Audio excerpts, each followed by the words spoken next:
Hi and welcome. Today we are going to talk about financial management and how to protect yourself from financial strain and common mistakes that keep you from having your peace. And so in this lesson, I'm going to use my personal experience with this because for sure I have suffered, and I wish I knew this earlier on, even before I got my first gig. So why is this important? Why is financial management important? First of all, you're supposed to know that everything costs money and it can cost you. And when you don't have enough money to cater for your needs, you might find yourself doing an ethical act just to make ends meet. Therefore, you need to have a financial plan in place. Uh, Personal peace is very important. And if your finances are not okay, personal peace is going to be a metaphor for you or a myth, something that you want to catch, but you can't because everything costs money and it will cost you to have the money. And there is the aspect of peace of feast and famine. That is a period where you have money and projects coming in, and there is also a time within the year where you don't have enough money or any project coming in. And therefore, if you do not plan well for the uncertainties that come with the entrepreneurship and the project, my friends, you are going to have a rough time and you might find yourself doing unethical things just to make your ends meet. And therefore, you need to have a financial plan in place. So you need to have a medical insurance. You have to have money catered for your expenses, savings, and food on top of it all. So financial discipline will help you scale because it will leave you with some cash at hand. Okay. So how do you manage your finances then? So managing your finances effectively can be challenging due to income fluctuations and unpredictability in the marketplace. So uh, the marketplace is not ideal. It is not constant. It is always changing. It is volatile in nature. And therefore it is challenging to predict whether you'll be able to make an income or not. It is just a mere chance and proper planning. Okay, so the feast and famine means that there are periods when you have money and also lots of work, and there are other times when you are barely making anything.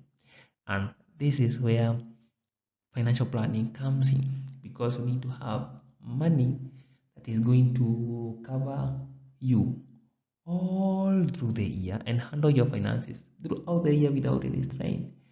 And you can do this. First of all, you need to have an emergency fund.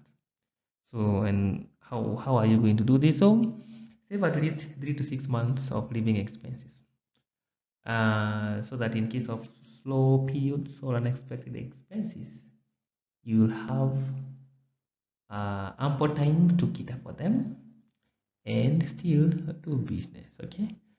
So the second thing, have health insurance or fund in place, because despite having the money, the fund in place, that is the insurance, the health insurance, and so you need to move from the house to the hospital to their traveling costs. Okay? And also for the 3 to 6 months of living expenses, this includes your food, rent, power, and everything from personal to business. Okay, so you need to have it saved up. So if you are starting your entrepreneurship journey and you are currently employed, I would recommend you not to leave your current job. You can start your journey, and when your business has has replaced the income or the salary that you are currently having, then you can comfortably live because you will have saved enough money to cater for your expenses and also the business expenses over time. Are you together? And so just live when you have to. The second element is budget with a variable income model. So base your budget on your lowest earning months rather than your best. Prioritize essential expenses and just discretionary spending accordingly. So use the 50-30-20 rule. So 50 is for basic needs, 30 is for discretionary spending, and 20 is for saving. Okay, that is for saving and ensure that you have everything catered for. The third thing is to track income and expenses. So here you can use apps to track it, or be like me, you use an Excel or an accounting software to monitor your earnings and spending patterns. This will help you understand your cash flow. You can also spot trends on your spending and earning. Okay, and this will be of help to plan for slower months later on. And the fourth thing is to separate your personal and business finances. So we see that it's a strategic plan where you have to separate your personal finances from the business. So you open a separate bank account for your freelance income, and this simplifies tracking expenses and reduces confusion during tax season. Also, when you are starting out and you have registered your business, it is more official. It is more official when you are giving the client a bank account which has no name, no personal name, but the business name. Okay, so they will not feel like they're dealing with a person, but they will feel that they are dealing with a business, and this is a good thing for you. So common expenses include communication expenses, travel expenses, advertising expenses, meals and entertainment, and subcontractor costs. So you should factor in all those expenses and track them so that you will reduce confusion when you are filing your returns. Another thing is setting aside money for taxes.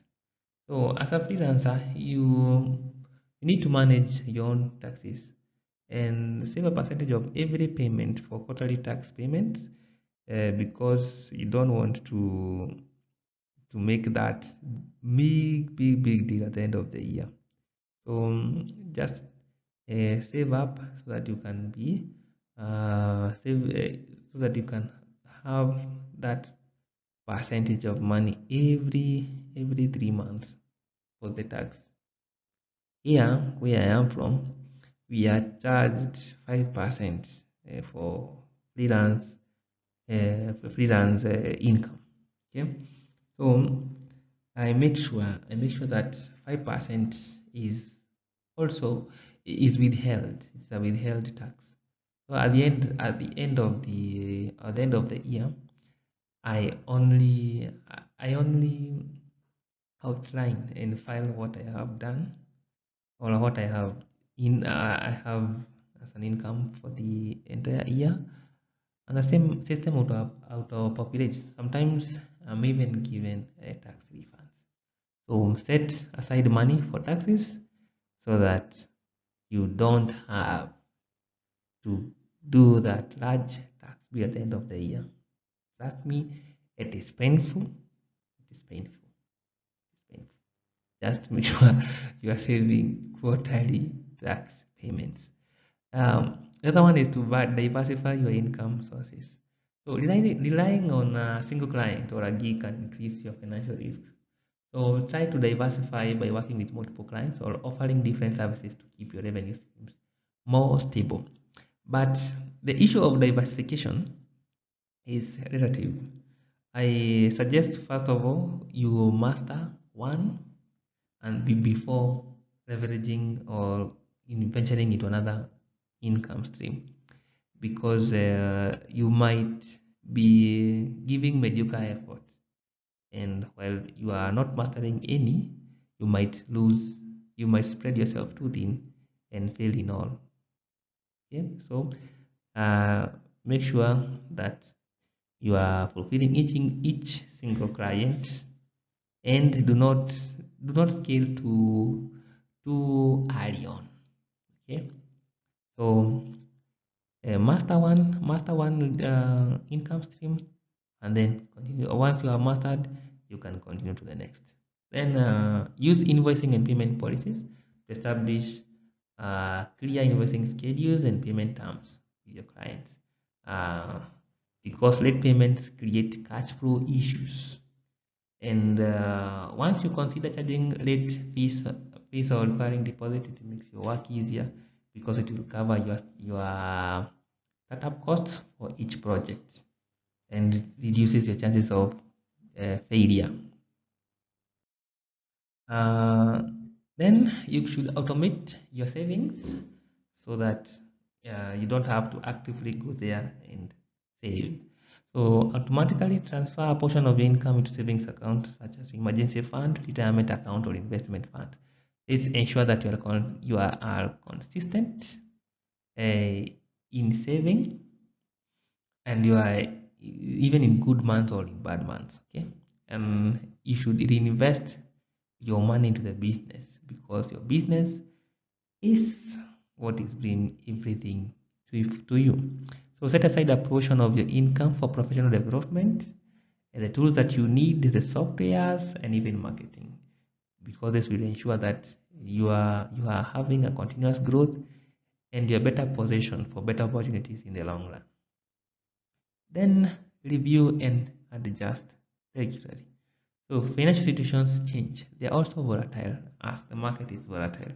So review your budget, savings, and income streams regularly and adjust your spending and strategies to stay on track for both slow and busy periods.